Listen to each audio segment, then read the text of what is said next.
तो दोस्तों जरा आप सोचिए कि अगर मैं आपसे कहूँ सभी जीवित प्राणी अचानक से गायब हो जाएं, तब आप क्या करोगे। तुम्हारे मन में यही सवाल चल रहा होगा कि मैं तो महंगे से महंगे कपड़े पहनूंगा और महंगी से महंगी गाड़ियों में घूमूंगा। तो आज की कहानी कुछ ऐसी है। अगर आपको जरा सी भी एक्सप्लेनेशन पसंद आए तो प्लीज वीडियो को लाइक कर चैनल को सब्सक्राइब कर देना। तो बिना देरी किए आइए मूवी को स्टार्ट करते हैं। तो कहानी की शुरुआत में हम फिल को देखते हैं और वो बस को लेकर पूरे अमेरिका में घूम रहा था, लेकिन पूरे अमेरिका में उसे कोई भी नहीं मिलता और रास्ते में जितने भी बोर्ड लगे हुए होते हैं उन पर अलाइव इन टैक्सन लिख कर वहां से चला जाता है। खैर इसके बाद वो अपने रहने के लिए एक सबसे बड़े घर को चुनता है और वो अपनी सारी जरूरतों का सामान उस घर में शिफ्ट करने लगता है। इसके बाद हम देखते हैं कि जब वो बेड पे लेटा होता है तो वो कहता है कि ए भगवान, क्या तुम मुझे सुन रहे हो? अगर तुम मुझे सुन रहे हो तो प्लीज एक लड़की को मेरे पास भेज दो। फिर वो अगली सुबह को खाना लेने के लिए शॉप पर जाता है, लेकिन जब वो देखता है कि शॉप तो बंद है तो उसे बहुत ही ज्यादा गुस्सा आता है और वो गुस्से में आकर दरवाजे के कांच को तोड़ देता है और वो वहां पर पहुंचकर ऐसा ऐसा काम करता है जो कि एक नॉर्मल इंसान नहीं कर सकता।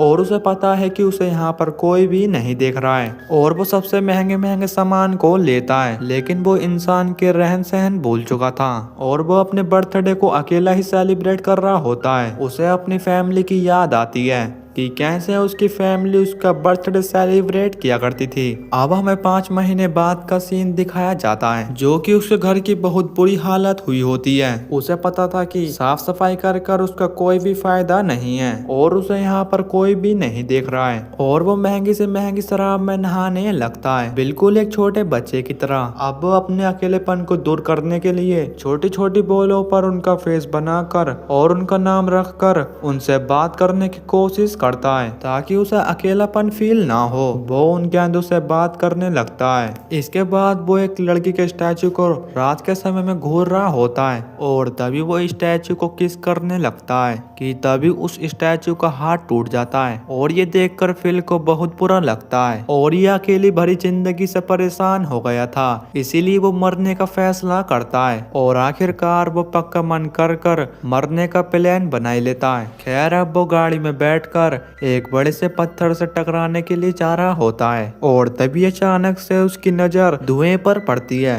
जो कि थोड़ी दूर पर निकल रहा था और ये देखकर वो समझ जाता है कि यहाँ पर कोई न कोई जिंदा इंसान होगा और फिल वहाँ पर पहुँच जाता है जहाँ से धुआं आ रहा था। वहाँ पर वो देखता है कि वहाँ पर एक लड़की के कपड़े सूख रहे हैं। फिल उन कपड़ों को सूंघने लगता है, लेकिन अचानक से वो बेहोश हो जाता है और उसे जब होश आता है तो उसे लगता है कि वो तो एक खूबसूरत लड़की की गोद में और वो उसे किस कर रही है और रियल में जब उसे होश आता है तो एक बूढ़ी औरत उसे किस कर रही होती है। दरअसल वो बूढ़ी औरत उसे किस नहीं कर रही थी बल्कि उसे सीपीआर दे रही थी, क्योंकि उस बूढ़ी औरत को ऐसा लग रहा था कि फिल मर रहा है। दरअसल उस लड़की का नाम कैरोल होता है और फिल मिलर जब कैरोल की तरफ बढ़ता है तो कैरोल उसे अपनी गन पॉइंट पर ले लेती है, लेकिन फिल मिलर उसे साथ रहने के लिए कहता है और दोनों साथ में बैठकर बातें करने लगते हैं। कैरोल उसे कहती है कि तुमने जो बोर्ड पर अलाइव इन टैक्सन लिखा था उसे देखकर वो यहाँ तक आई है। कैरोल फिल मिलर का घर देखने के लिए उसके साथ जाती है।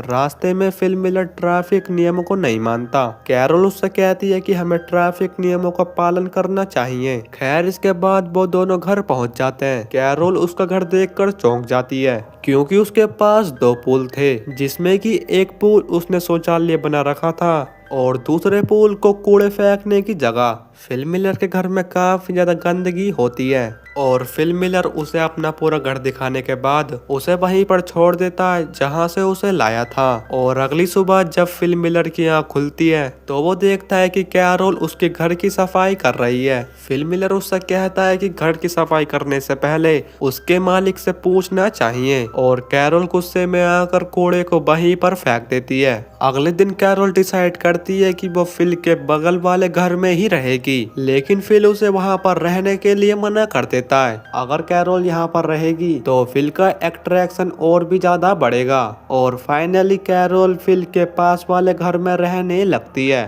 खैर अगले दिन कैरोल फिल के पास आती है। वो उससे कहती है कि मुझे पानी चाहिए जिससे कि हम फ्रेश सब्जियां उगा सकें, लेकिन फिल उसकी मदद करने से साफ साफ मना कर देता है। और तभी कैरोल अपनी पॉकेट में से एक टमाटर को निकाल कर उसे चिढ़ाने लगती है, लेकिन फिल को कोई भी असर नहीं पड़ता। अब रात होते ही फिल उसके बगीचे में जाकर उसके सारे टमाटर खा लेता है। और सुबह होने पर कैरोल जब फिल के घर जाती है तो वो देखती है कि फिल के कपड़ों पर बहुत बुरी तरह से टमाटर लगा हुआ है। फिल देखता है कि पानी लाने के चक्कर में कैरोल के पैर में चोट लग गई है। अगले दिन कैरोल फिल से कहती है कि हम इस दुनिया में रहने लायक नहीं है और जब हम पानी को अपने घर तक नहीं ला सकते। और अभी ये बात फिल के दिल पर लग जाती है और इसीलिए वो शहर की मेन टंकी से कैरोल के घर तक पानी लाने का इंतजाम कर देता है। और कैरोल इस काम को देखकर बहुत ज्यादा खुश होती है और उसे रात के डिनर के लिए भी इनवाइट करती है। और रात के वक्त कैरोल फिल से कहती है कि शायद भगवान भी यही चाहते हैं कि हम दोनों साथ रहें और इस दुनिया को आगे बढ़ाएं। आखिरकार फिल कैरोल की बात मान लेता है और उसे प्रपोज कर देता है और कैरोल भी उसकी बात मान लेती है और दोनों शादी करने के लिए तैयार हो जाते हैं। फिर इसके बाद कैरोल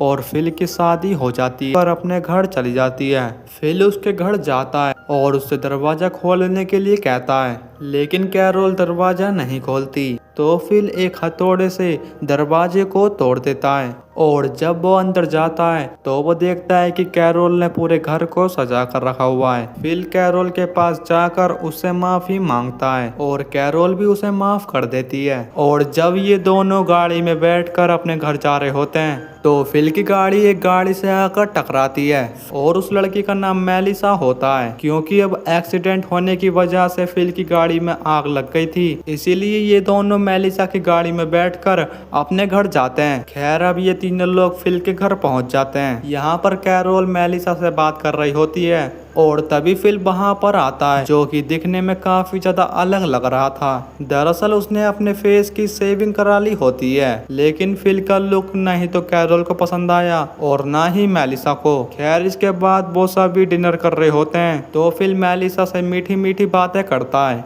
अगले दिन की सुबह को फिल वर्कआउट करता है। मेलिसा फिल के घर जाती है और उसे पार्टी के लिए इनवाइट करती है। फिल कहता है कि कैरोल की तबीयत ठीक नहीं है, इसीलिए वो नहीं आ पाएगी, लेकिन मेलिसा कहती है कि ठीक है चलो तुम आ जाना। फिर इसके बाद फिल मेलिसा के घर पर चला जाता है। मेलिसा उससे कहती है कि अगर तुम्हारी शादी न हुई होती तो हम दोनों का कुछ हो सकता था। ये सुनकर फिल बहुत ज्यादा खुश हो गया और फिल अपने घर आ जाता है। फिल जब घर पहुंचता है तो वो देखता है कि कैरोल उसका और अपना फोटो सजा रही है और ये देखकर फिल कुछ भी नहीं कह पाता और वहां से चला जाता है। और तभी फिल के दिमाग में एक आइडिया आता है, क्यों ना मैं दोनों के साथ इंटीमेट होकर पॉपुलेशन को बढ़ाऊं।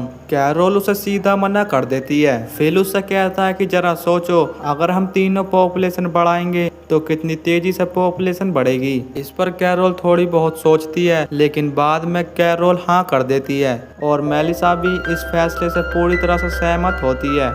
अब फिल बहुत अच्छे से तैयार होकर मेलिसा को एक फील्ड में लेकर जाता है, जहां पर उसने एक बेड को लगाकर रखा हुआ था और ये दोनों इंटीमेट हो रहे होते हैं कि तभी वहां पर एक कार आकर रुकती है। फिल को ऐसा लगता है कि शायद कैरोल है और जब उस गाड़ी में से एक आदमी बाहर निकलता है तो फिल पूरी तरह से चौंक जाता है, क्योंकि अब फिल इस दुनिया में एक लौता आदमी नहीं था। वो आदमी इन दोनों को अपना नाम डूड बताता है। फिल डूड को देखकर बिल्कुल भी खुश नहीं था और इसी के साथ ये सीरीज यहीं पर खत्म हो जाती है। दोस्तों क्या फिल मेलिसा से आगे शादी कर पाएगा?